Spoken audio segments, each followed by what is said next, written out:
Hi అండి. అందరూ ఎలా ఉన్నారు? ఇప్పుడు మీరు చూస్తున్నారు టొరంటోకి 2 అవర్స్ దూరంలో మేము కాటేజ్‌కి వచ్చాము. ఈరోజు స్పెషల్ నాటుకోడి పులుసు. కెనడాలో నాటుకోడి పులుసు వండుతున్నాము ఫ్రెండ్స్ అందరం కలిసి. చూస్తున్నారు ఇప్పుడు కోడి తీసుకొని ముందుగా కాల్చి నీట్‌గా మొత్తం మంచిగా క్లీన్ చేశాము. చూడండి మన ఇండియన్ స్టైల్‌లో పసుపుతో క్లీన్ చేశాము. చాలా ఎక్సైటింగ్‌గా ఉన్నాం అందరము. ఎప్పుడెప్పుడు కర్రీ వండుతామా? ఎప్పుడెప్పుడు తిందామా అని.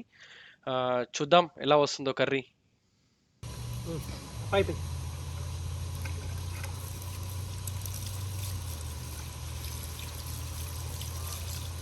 మనం తినడానికంటే ఇది మస్తు ఫ్రెష్. మనం అది ఎక్కువ ఎప్పుడు పైకి పెట్టు అంతే అట్లా నువ్వు కదలకు. ఇప్పుడు చూస్తున్నారు వెనకాల మా బాహుబలి ఇండియన్ స్టైల్లో రాళ్లతోని పొయ్యి తయారు చేస్తున్నాడు. కట్టెల మీద ఉండబోతున్నాము. పాపం బాగా అలసిపోయినట్టున్నాడు రాళ్ళు తీసుకొని వచ్చి. నేను అక్కడ కూర్చొని మొత్తం లోపల పొట్టంతా క్లీన్ చేశాను.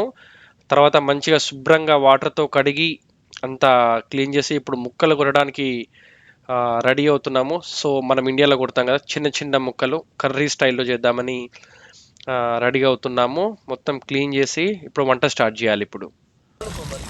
జస్ట్ మనకి షార్ప్ లేకో ఏమో అది చిదిరింది. ఇంతే ఉంటుంది నాటుకోడి. ఇప్పుడు ఇంకో ఫ్రెండ్ బొగ్గులు రెడీ చేస్తున్నాడు బార్బిక్యూ చికెన్ చేయడానికి. మనం పాతకాలంలో కాల్చేవాళ్ళం కదా ఆ స్టైల్లో చికెన్ ఉడికించడానికి బొగ్గుల మీద మంట వెలిగించాడు. ఏమంటారు? You can take some fire from there and put in here. Why do you want to put the gas and all? ఇది వేస్ట్. నీకు ఎందుకు కావాలి? ఏది మొత్తం చూడండి కత్తి పదును సరిపోనట్టుంది మా ఫ్రెండ్కి. సో కత్తి బాగా నూరుతున్నాడు. ఇప్పుడు ముక్కలు కొట్టడానికి రెడీ అవుతున్నాడు. మొత్తం ఇతనే కట్ చేయబోతున్నాడు మొత్తం చికెన్.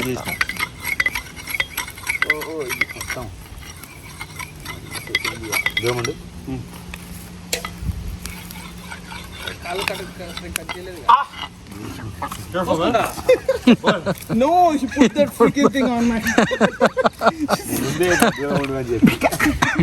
నిలువ కెనడాలో కటింగ్ బోర్డ్స్ వాడి వాడి మాకు చాలా బోర్ కొట్టింది. సో న్యాచురల్గా కట్టె మీద ముక్కలు కట్ చేస్తే ఎలా ఉంటుందో అని ట్రై చేసాము. సేమ్ మటన్ షాప్లో చికెన్ షాప్లో మన ఇండియాలో హైదరాబాద్లో కొడతారు కదా ముక్కలు, సేమ్ అట్లే చెక్క మీద చిన్న చిన్న పీసెస్ కొట్టడానికి ట్రై చేస్తున్నాము. మనం ఇండియాలో చెట్ల కిందకి వెళ్తుంటాం కదా సేమ్ అలానే కెనడాలో ఇప్పుడు మేము కాటేజ్కి వచ్చాము. చూడండి ఎంత బాగుంది పచ్చగా న్యాచురల్గా అంతా. వెనకాల చూడండి మా ఫ్రెండ్ బార్బిక్యూ చేస్తున్నాడు. సో వెదర్ అయితే ఈరోజు చాలా బాగుంది. టెంపరేచర్ వచ్చేసి 26 degrees. మాకు యూజువల్గా ఎప్పుడు మంచి ఉంటుంది కెనడాలో చాలా మటుకు, కానీ కొన్ని మంత్స్ మాత్రం ఎండాకాలం ఉంటుంది. ఇప్పుడు ఎండాకాలం ఈరోజు జూలైలో వచ్చాము మేము ఇక్కడికి. చిన్న చిన్న ముక్కలు కట్ చేస్తున్నాడు. చూడండి మంట అంతా రెడీ అయిపోయింది. అందులో అన్ని పోపు గింజలు అన్నీ వేశాను, ఉప్పు కారం అన్నీ రెడీ పెట్టుకున్నాను, జీలకర్ర ఆవాలు అన్నీ వేసి మంట ఆయిల్లో మంచిగా ఉడికిస్తున్నాను. కూర ఆల్మోస్ట్ అయిపోవచ్చింది. ఉప్పు కారం మసాలా అన్నీ వేసాను. చాలాసేపు పట్టిందండి కూర ఉడికియడానికి. చాలాసేపు మొత్తం మంచిగా కలిపి బాగా బాగా కారంగా చేయాలని. మేము ఇక్కడ కారం చాలా తక్కువ తింటాము. మన ఇండియన్ స్టైల్లో తినాలని చెప్పేసి బాగా కారము మసాలా అన్నీ నాటుగా దంచి మంచిగా వేసాము. ఆల్మోస్ట్ ఇంకా రెడీ అవ్వబోతుంది కర్రీ.